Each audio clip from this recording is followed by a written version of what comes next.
बंगाल से बहुत बड़ी खबर आ रही है।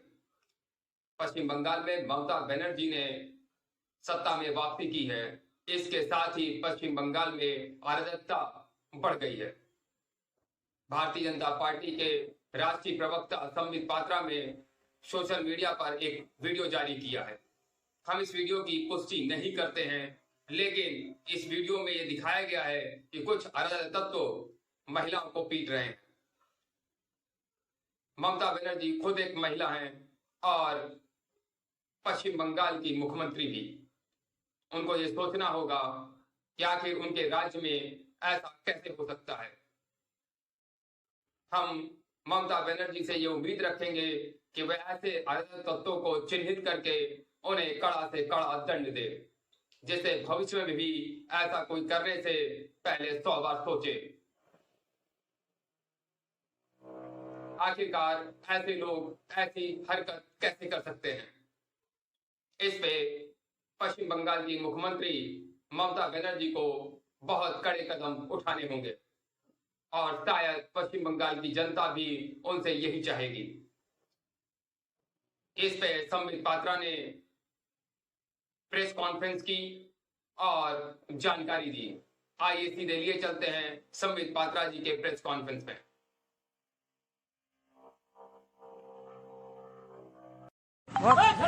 मत मत मत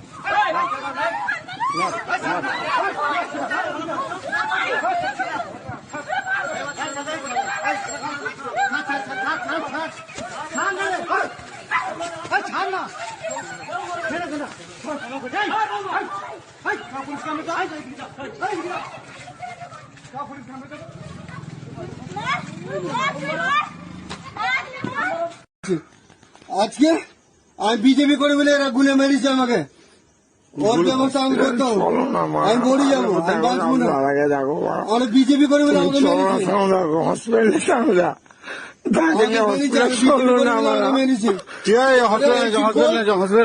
একদিন বল দেখেছিল আমাকে আজ মেরেছে। আমি বলছি बंधुओं को जो आज हमारे इस वर्चुअल मीट में और कुछ पत्रकार जो यहाँ लाइव भी मौजूद हैं कोरोना के सारे एप्रोप्रिएट बिहेवियर के साथ, उनको मैं बहुत बहुत धन्यवाद दूंगा कि इस घड़ी में आप लोग हमारे साथ आज खड़े हैं। बंधुगण, बहुत दुख के साथ कहना पड़ रहा है कि आज कोरोना काल में जब देश कोरोना के साथ लड़ रहा है, हमें यह पीसी करना पड़ रहा है और मुख्यतः यह प्रेस कॉन्फ्रेंस बंगाल में जो स्थिति अभी बन के उभरी है, जिस प्रकार से वहां हिंसा हो रही है, उस विषय को लेकर है। प्रजातंत्र में आज जो जिस प्रकार का मंजर हम बंगाल में देख रहे हैं, विश्वास नहीं हो रहा है। आज से पहले हिंदुस्तान में कभी इस प्रकार का मंजर किसी चुनाव के बाद किसी भी राज्य में हम में से किसी ने नहीं देखा था। बहुत दुखद है, धू धू करके आज बंगाल जल रहा है। दुख के साथ मुझे कहना पड़ रहा है, लोकतंत्र में जीत के बाद गरिमा होनी चाहिए। लोकतंत्र में जीत के बाद ग्रेशियसनेस होनी चाहिए। जीत को एक्सेप्ट करने में एक गरिमामय तरीका होना चाहिए। आज बंगाल में ये जो तरीका है, जिस प्रकार से आज हम वहां हिंसा देख रहे हैं, ये किसी ने भी नहीं सोचा था कि हिंदुस्तान के लोकतंत्र का इस प्रकार से किसी राज्य में धज्जियां उड़ेंगी। मुझे ये कहते हुए और मुझे ये प्रेस कॉन्फ्रेंस करते हुए भी बहुत दुख हो रहा है। बंधुगण, दिल दहलाने वाले दृश्य सोशल मीडिया में, टेलीविजन चैनल्स के माध्यम से हम सभी देख पा रहे हैं। रूह कांप उठती है ऐसे दृश्य देख के। लोगों के घर में आग लगा दिए गए हैं, लोगों के घर तोड़े जा रहे हैं, कार्यकर्ताओं की हत्या की जा रही है, अराजकता सड़क पर पूरी तरह से छा गई है। काले बादल आज बंगाल के ऊपर हिंसा के रूप में मंडरा रहे हैं और संपूर्ण रूप से वहां जो प्रशासन है वो चरमरा गई है, वो समाप्त हो गया है। हमारे कार्यकर्ता हर मिनट हर घड़ी हमारे नेताओं को फोन कर रहे हैं और एक ही गुहार है, हमें बचा लीजिए, हमें बचा लीजिए। हमारे घरों को, हमारे घर वालों को मारा जा रहा है, हमारे साथ हिंसा हो रही है, हमें बचा लीजिए। सबका एक ही गुहार है। और मैं आज यहां स्पष्टतः बता दूं, ये जो कुछ भी बंगाल में हो रहा है, ये स्टेट स्पॉन्सर्ड है। ये स्टेट स्पॉन्सर्ड वायलेंस है। This is state sponsored violence. ये प्रशासन द्वारा स्पॉन्सर्ड हिंसा है, अराजकता है, आगजनी है, बलात्कार है, क्रूरता है। क्या दोष था उन लोगों का जिन लोगों ने एक अलग विचारधारा को चुनने की कोशिश की?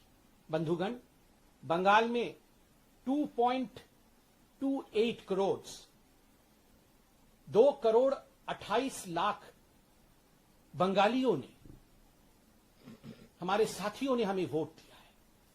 क्या उनका अधिकार नहीं है कि वो अपने नैतिकता के हिसाब से, अपने विवेक के हिसाब से किसी पॉलिटिकल पार्टी या किसी विचारधारा को चुने? उनको कौन बचाएगा? क्या ममता जी की सरकार, क्या बंगाल की टीएमसी की सरकार, क्या वहां की प्रशासन इनके प्रति निष्ठुर रहेगी?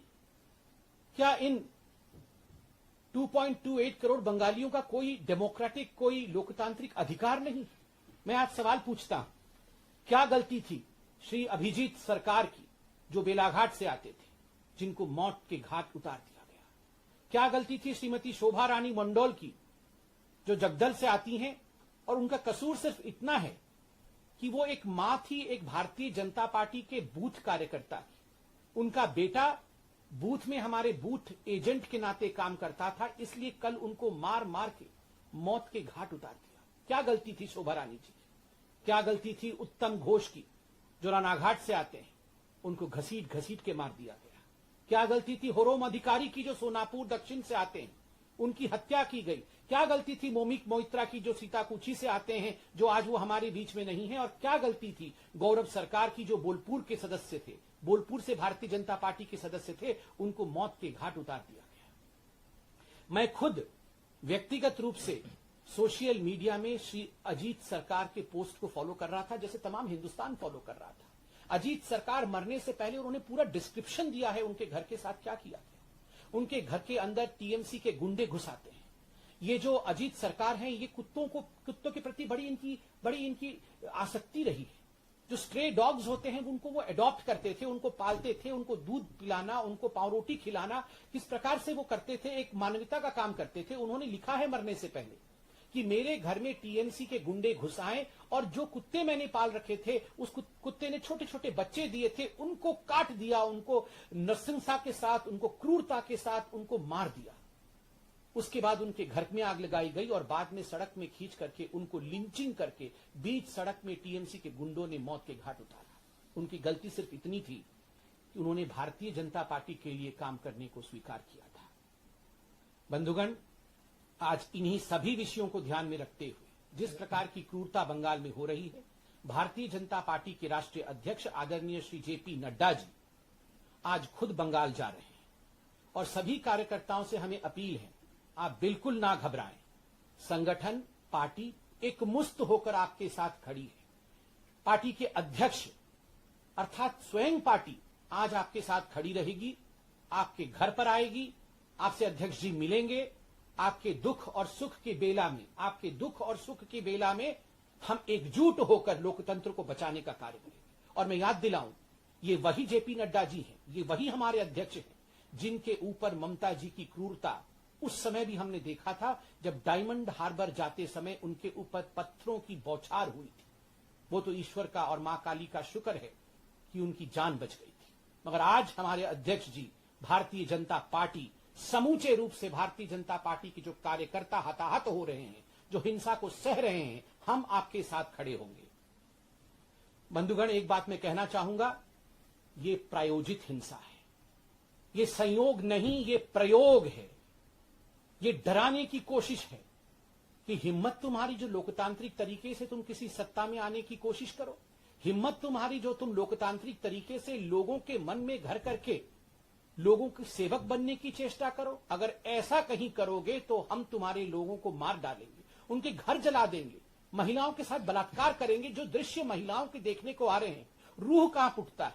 महिलाओं को घरों से निकाल कर बाहर बीच सड़क पे गैंगरेप करना, उनके साथ बलात्कार करना, उनके कपड़े फाड़ देना, अर्धनग्न अवस्था में उनके साथ जिस प्रकार का व्यवहार किया जा रहा है, ये किसी भी सभ्य राज्य में, किसी भी सभ्य संगठन में, किसी भी सभ्य संस्थान में ये नहीं हो सकता है। इसके लिए कोई स्थान नहीं। मैं ममता जी से अपील करना चाहूंगा, ममता जी आप जीती हैं, उसके लिए बधाई सबने दिया है आपको, जीत में गरिमा। और सबसे बड़ी बात है, आप एक महिला मुख्यमंत्री हैं। आपने अपने आप को बंगाल की बेटी बताया है। जिन माताओं के साथ बलात्कार हो रहा है, जिन बच्चियों को घर से बाहर निकाल के मारा जा रहा है, क्या वो बंगाल की बेटी नहीं है? क्या वो महिला नहीं है? Do they deserve this? क्या उनके साथ इस प्रकार का व्यवहार होना चाहिए? ममता जी, आप अपने दिल के अंदर झांक करके देखें, एक बार अपने दिल से पूछे कि उन माताओं ने क्या गलती की थी। सिर्फ इतनी गलती की थी कि उन्होंने भारतीय जनता पार्टी को वोट किया। बंधुगण, मैं यह भी पूछना चाहूंगा ममता जी की पार्टी से, और मैं इसलिए कह रहा हूं कि यह संयोग नहीं प्रयोग है, यह प्रायोजित है, क्योंकि ममता जी के उस भाषण को जरूर सुनाई। चुनाव से पहले ममता जी ने भाषण देते हुए कहा था, एक दिन ऐसा भी आएगा, ये चुनाव तो समाप्त हो जाएगा। चुनाव समाप्त होने के बाद सीआरपीएफ भी अपने घर चली जाएगी, चलो थोड़े दिन रुक भी जाएगी, उसके बाद तो घर चली जाएगी, मगर उसके बाद का समय हमारा होगा, उसके बाद का समय टीएमसी का होगा। हम भी देखेंगे उसके बाद क्या होगा, हम भी देखेंगे। ममता जी, कभी भी जो सेवक होता है वो इस प्रकार नहीं कहता है। आज पूरा हिंदुस्तान, पूरा विश्व देख रहा है बंगाल में क्या हो रहा है, और शांति की अपील भी आप इस प्रकार करती हैं। शांति की अपील में भी अशांति। शांति की अपील में आप कहती हैं कि हमारे साथ तो बीजेपी वालों ने अत्याचार किया, सीआरपीएफ वालों ने अत्याचार किया, मगर चलो आप लोग ऐसा मत करो। ये कोई शांति की अपील है? ये शांति में भी जहर घोलने की चेष्टा है। कहीं ना कहीं आप इंगित कर रही हैं कि जो हो रहा है वो सही हो रहा है। बंधुगण, अंत में मैं इतना ही कहना चाहूंगा, ये जो टीएमसी पार्टी है, आपको याद होगा, कहीं भी कुछ घटना घटती थी तो ये डेलीगेशन भेजती थी। डेलीगेशन उत्तर प्रदेश में, डेलीगेशन कर्नाटक में, डेलीगेशन मध्य प्रदेश में, और हर जगह जाके ये फोटो टूरिज्म करके इनका डेलीगेशन आता था। इनके 4-5 सदस्य हैं जो परमानेंट डेलीगेशन के मेंबर हैं। ममता जी, एक भी डेलीगेशन आपने इन हिंसा ग्रसित राज्यों, इन हिंसा ग्रसित क्षेत्रों में भेजा है बंगाल के अंदर? जिन माताओं का कत्ल हुआ, जिन माताओं के साथ गैंगरेप हुआ, उनके घर में या जिनके घर को फूंक दिए गए, उनके घर में कोई डेलीगेशन आपका गया है? नहीं गया है। कब जाएगा? कब ये शांति होगी? और मैं दूसरे पार्टियों से भी पूछना चाहता हूं, आप save democracy, save constitution, save India, fascist India, ये सब पूरे विश्व में आप लोग जाके कहते थे। राहुल गांधी, हर जगह आप जाके कहते थे। आज कांग्रेस के आपके कार्यकर्ता त्राहिमाम त्राहिमाम बंगाल में कर रहे हैं। भूल जाइए भारतीय जनता पार्टी को। भारतीय जनता पार्टी, हम तो, नड्डा जी आज हमारे साथ खड़े हैं, पार्टी पूरी खड़ी है, हम तो लड़ रहे हैं और लड़ेंगे भी। आपके कार्यकर्ता मर रहे हैं, अधीर रंजन चौधरी और एनएसयूआई के लोग गुहार लगा रहे हैं।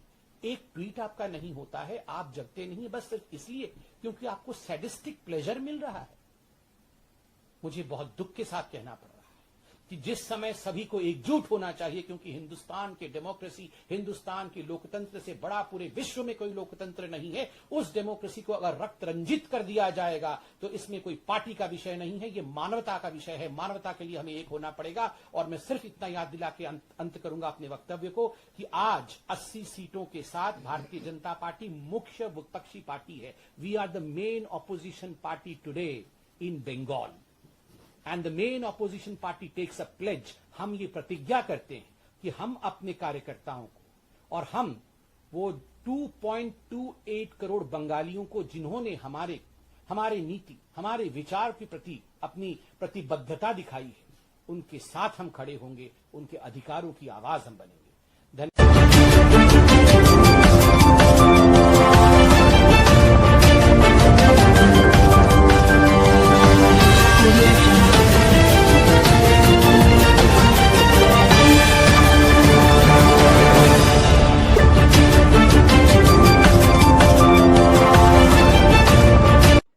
बहुत बड़ी खबर आ रही है, कंगना रनावत का ट्विटर अकाउंट सस्पेंड कर दिया गया। उन्होंने पश्चिम बंगाल में हो रही अराजकता को लेकर के ट्विटर हैंडल से ट्वीट किया था। जिस प्रकार से पश्चिम बंगाल में महिलाओं के साथ अत्याचार हो रहा है, गैंगरेप हो रहा है, दुकानें जला दी जा रही हैं, दुकानें लूट भी दी जा रही हैं, ये सब अराजकता को देखते हुए कंगना रनावत ने अपने ट्विटर हैंडल से ट्वीट किया और एक वीडियो जारी किया। उन्होंने लिखा कि मैंने तो उन्हें रावण कहा था, लेकिन रावण तो एक अच्छा राजा था, वो गुड एडमिनिस्ट्रेटर था, साथ में उसने एक विकसित राज्य का निर्माण किया था, वो वीणा वादक भी था और विद्वान भी था। ये तो खून से प्यासी ताड़का है। आखिरकार उन्होंने पश्चिम बंगाल की मुख्यमंत्री ममता बनर्जी को ताड़का शब्द से संबोधित किया, जिसकी वजह से ट्विटर ने उनके अकाउंट को सस्पेंड कर दिया है। बहुत बड़ी खबर है। उन्होंने जो वीडियो जारी किया है उसमें उन्होंने रोते हुए इन शब्दों का प्रयोग किया है। बहुत बड़ी खबर है। आखिरकार ट्विटर ने उनके अकाउंट को सस्पेंड कर दिया।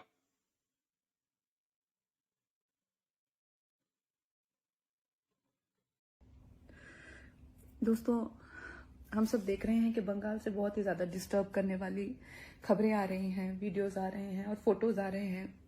ओपनली लोगों के मर्डर्स हो रहे हैं, गैंग रेप हो रहे हैं और घरों को जलाया जा रहा है। और कोई भी लिबरल कुछ नहीं कह रहा है, ना BBC world, telegraph, time, guardian, कोई इंटरनेशनल पेपर और कोई प्लेटफॉर्म उसे कवर नहीं कर रहा। मुझे समझ नहीं आ रहा कि इनकी क्या कॉन्स्पिरेसी है इंडिया के लिए। ये मेरी समझ से बाहर क्या करना चाहते हैं वो हमारे साथ। या हिंदू खून इतना सस्ता है या कोई बहुत बड़ी कॉन्स्पिरेसी का हम शिकार हो रहे हैं, बिकॉज ये बहुत ही ज्यादा अननेचुरल है जिस तरह से चीजें हो रही हैं। और मैं अपनी सरकार जिनकी मैं बहुत बड़ी सपोर्टर हूँ, आज मैं कहना चाहती हूँ कि मैं बहुत ज्यादा डिसअपॉइंटेड हूँ। जब वहां पे खून की नदियां बह रही है तो आप लोग धरना करना चाहते हैं, इसकी कड़ी निंदा करना चाहते हैं। क्यों डर गए हैं देशद्रोहियों से इतना? देशद्रोही ये देश चलाएंगे क्या? मुझे पता है वो बहुत शोर करते हैं, इंटरनेशनल दबाव, मुझे पता है हम लोग बहुत बुरी तरह से फंसे हुए हैं। लेकिन अब इस वक्त पे जब प्रेसिडेंट रूल की जरूरत है, जवाहरलाल नेहरू 12 बार प्रेसिडेंट रूल या 8 बार लगाया था, इंदिरा गांधी ने 50 बार लगाया था, मनमोहन सिंह ने 10-12 बार लगाया था, तो हम किससे डर रहे हैं? इस देश को क्या ये देशद्रोही चलाएंगे और मासूमों की हत्या होगी और हम सिर्फ धरना देंगे? मैं अपनी सरकार को कहना चाहूंगी कि प्लीज जल्दी से जल्दी ये जेनोसाइड रोकिए और खड़ा से कड़ा कदम लीजिए। भाजपा के राष्ट्रीय अध्यक्ष JP नड्डा इस वक्त पश्चिम बंगाल पहुंच गए हैं। TMC कार्यकर्ताओं द्वारा पश्चिम बंगाल के प्रतापनगर में भाजपा कार्यकर्ताओं पे जो हमले हुए, उन पीड़ित परिवारों से मिलने के लिए JP नड्डा पश्चिम बंगाल पहुंच गए हैं। आखिरकार चुनावी हिंसा इतनी ज्यादा क्यों बढ़ गई है?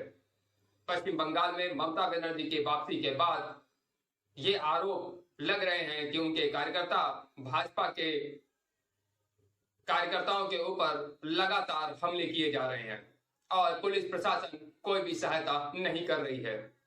आइए आपको सीधे लिए चलते हैं जहां पे JP नड्डा प्रतापनगर में भाजपा कार्यकर्ता जिन पे TMC वालों ने हमला किया है उनके परिवार से मुलाकात कर रहे हैं।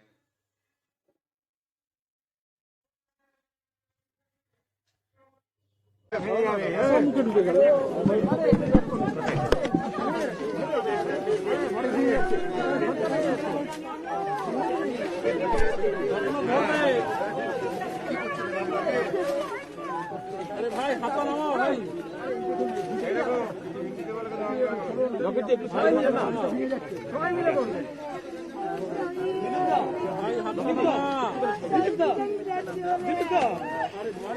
भाई हमका नामा अरे साथ अभी को माथा उठा के ले गया और साथ जो था उसको तोड़ दिया गया एकदम। भाई हमका नामा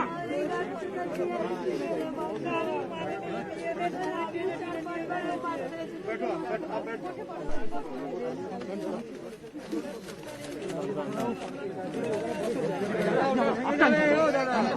ना फोन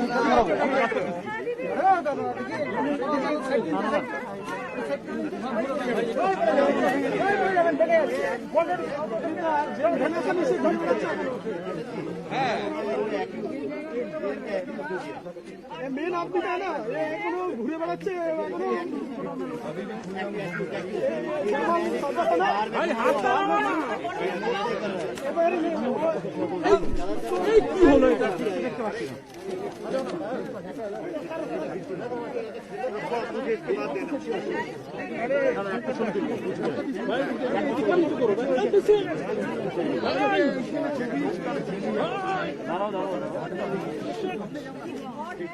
भाई नाम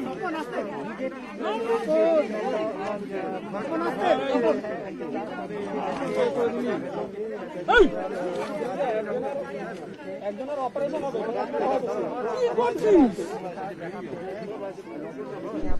হ্যাঁ তুই তো এগিয়ে যাচ্ছিস কি করবো বল তুই ঢুকে যাচ্ছিস এত জোর হয়েছে তুই ঢুকে যাচ্ছিস ওই দেখ তোর পুরো ভিতরে কি বলবো বল এবার অপরাধ হচ্ছে এরা বিজেপি করেছে ক্যামেরাটা পেছাপ মোবাইলে ঢুকে পাওয়া যাচ্ছে না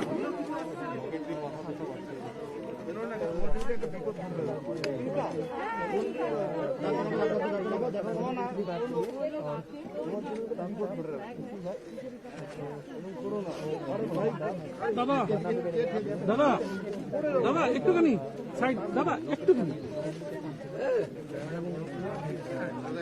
দেখো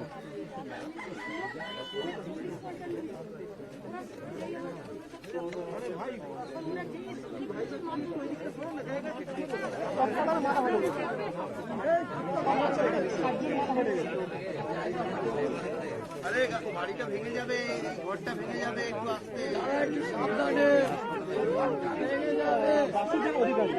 অবস্থা খুব খারাপ, মালাই চাকি গুঁড়ো হয়ে গেছে, মাথা ফেটে গেছে, মালাই চাকি গুঁড়ো হয়ে গেছে।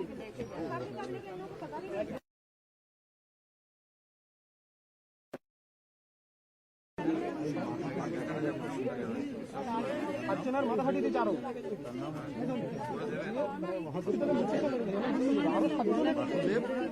সব এরা অধিকারী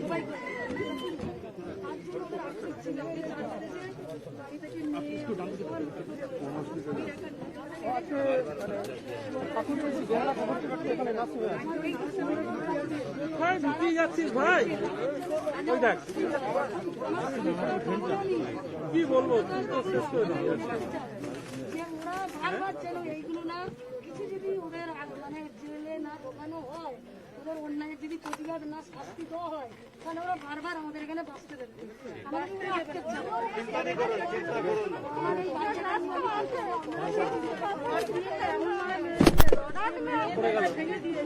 ভাই ওটা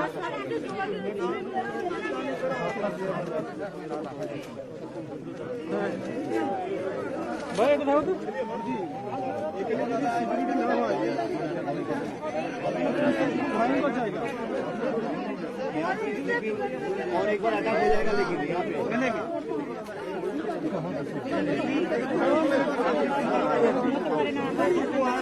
बहुत दुख हुआ है ऐसा हम निकल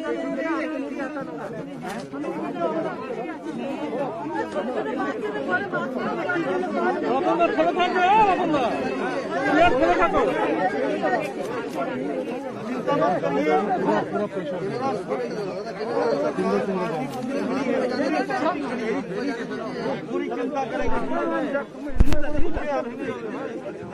चिंता करो ना चिंता और दोषी को भाई भाई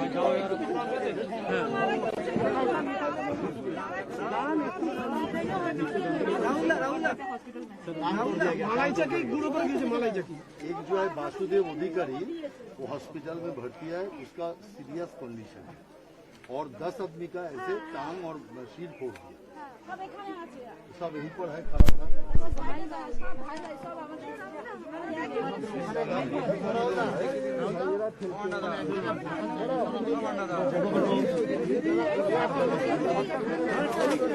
सर सर इस तरफ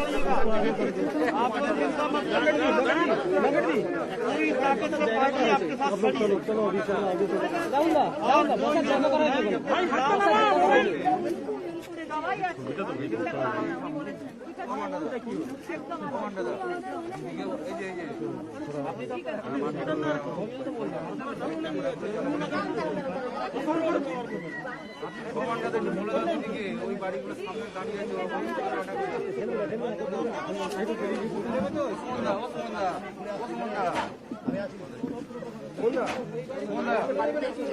বাড়ির সামনে দাঁড়িয়ে আছে ওরা, ঠিক আছে দেখিয়ে দাও।